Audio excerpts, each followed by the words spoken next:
Zohran Mamdani, who many people are saying has about an 87% chance of being the next mayor of New York City, is now fully admitting that he plans on raising taxes in order to pay for things that he's campaigning for, like free bus fare. So we're going to look at this clip of him in a debate last night with Andrew Cuomo, and then we're going to look at what happens to New York City, specifically when you do raise taxes on the rich, and also we're going to see the disproportionate amount of tax revenue that the rich already pay.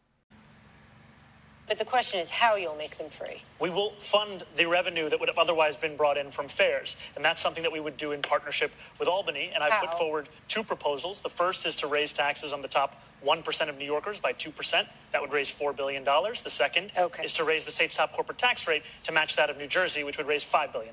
Even CNBC is like, whoa, this might have some implications here. And with people like Mamdani, there's always this idea that the wealthy need to pay their fair share, tax the rich. Well, we already are taxing the rich. In states like New York City, your top 1% are already paying 40% of personal income tax revenue and 44% of the states. That is a disproportionate amount.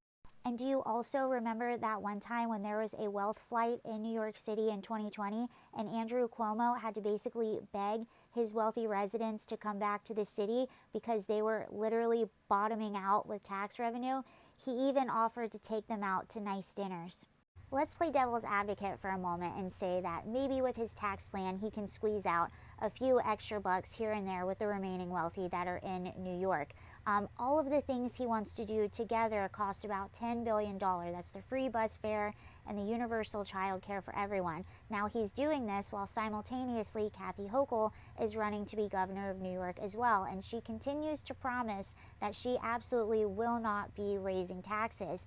And even to get to this number, Mamdani last night in the debate really could not come up with how in fact he was going to raise that amount of money.